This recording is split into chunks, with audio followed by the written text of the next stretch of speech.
ကတရင်ဂျက်ဆင်ကမိုက်ကယ်ရဲ့ရုန်းကန်ခဲ့ရမှုတွေနဲ့သူ့ရဲ့ခက်ခဲခဲ့တဲ့အတွေ့အကြုံတွေအကြောင်းဖွင့်ဟပြောကြားခဲ့ပါတယ်။ပေါ့ဂီတာဘရင်မိုက်ကယ်ဂျက်ဆင်ဆိုတာကဘာကြီးကိုဆွဲဆောင်ထားဆဲဖြစ်တဲ့လူတစ်ယောက်ပါသူ့ရဲ့ဘဝနဲ့အမွေနှစ်တွေကလူတွေစိတ်ဝင်စားလေ့လာနေကြတော့မှ1958ခုနှစ်ဩဂုတ်လ29ရက်နေ့မှာအင်ဒီယာနာပြည်နယ်ဂယ်ရီမြို့မှာမွေးဖွားခဲ့ပြီးဂျက်ဆင်ငါးအဖွဲ့နဲ့ကလေးဘဝကလေးကနာမည်ကြီးလာခဲ့ပါတယ်။နောက်ပိုင်းမှာတကူတော့အောင်မြင်မှုတွေနဲ့ကဘာလုံးဆိုင်ရာဖြစ်ရပ်တစ်ခုဖြစ်လာခဲ့ပါတယ်။သူ့ရဲ့တီထွင်ဖန်တီးထားတဲ့ဂီတတွေစမ်းသစ်တဲ့အကတွေနဲ့ထူးခြားတဲ့စတိုင်တွေကသူ့ကိုကဘာလုံးဆိုင်ရာအထင်ကရပုဂ္ဂိုလ်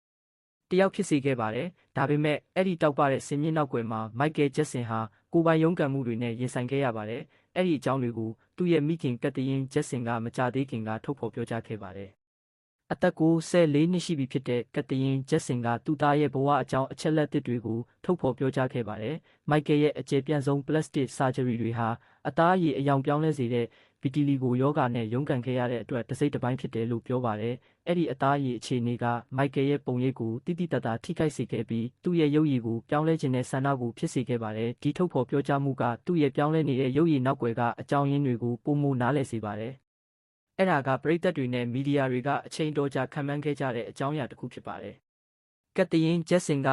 2012ခုနှစ်မှာသူကိုယ်တိုင်ကြုံတွေ့ခဲ့ရတဲ့စိတ်အနှောက်အယှက်ဖြစ်စေတဲ့အတွေ့အကြုံအကြောင်းကိုလည်းပြောပြခဲ့ပါတယ်။သူကအတူအယောင်အကြောင်းပြချက်တွေနဲ့စပားတစ်ခုကိုခေါ်ဆောင်ခံရပြီးသူ့ရဲ့မြေးတွေနဲ့ပြင်ပကဘာနဲ့အဆက်အသွယ်ပြတ်တောက်ခဲ့ရတယ်လို့ပြန်ပြောပြခဲ့ပါတယ်။မိသားစုအတွင်းကအငြင်းပွားမှုတွေကြောင့်ဖြစ်ပေါ်ခဲ့တဲ့အဲ့ဒီဖြစ်ရပ်ကသူ့ကိုစိတ်ပိုင်းဆိုင်ရာထိခိုက်စေခဲ့ပါတယ်။သူ့ရဲ့ပြောပြချက်ကဂျက်ဆင်မိသားစုအတွင်းကရှုပ်ထွေးမှုတွေနဲ့စိန်ခေါ်မှုတွေကိုထင်ရှားစေပါတယ်။ဒါအပြင်ကတရင်ဂျက်ဆင်ဟာAEG Live ကုမ္ပဏီကိုတရားမဝင်တည်ဆုံမှုနဲ့ပတ်သက်ပြီးတရားစွဲဆိုမှုမှာပါဝင်ခဲ့တာကသူ့သားအတွက်တရားမျှတမှုကိုရှာဖွေဖို့သူ့ရဲ့ခိုင်မာတဲ့ဆန္ဒကိုထင်ရှားစေပါတယ်။သူ့ရဲ့တက်တည်ထွက်ဆိုချက်ထဲမှာမိုက်ကယ်ရဲ့အမွေနှစ်နဲ့လုပ်ငန်းကျင့်ဝတ်ကိုကာကွယ်ခဲ့ပြီးသူ့ရဲ့အချိန်မတိုင်ခင်တည်ဆုံမှုနဲ့ပတ်သက်တဲ့အခြေအနေတွေကိုပြောကြားခဲ့ပါတယ်။သူ့ရဲ့ကြိုးပမ်းမှုတွေကသူ့ရဲ့အမတ်တရားတွေကိုကာကွယ်ဖို့နဲ့တာဝန်ခံမှုကိုတေချာစေဖို့သူ့ရဲ့ခိုင်မာတဲ့ဆုံးဖြတ်ချက်ကိုထင်ရှားစေပါတယ်။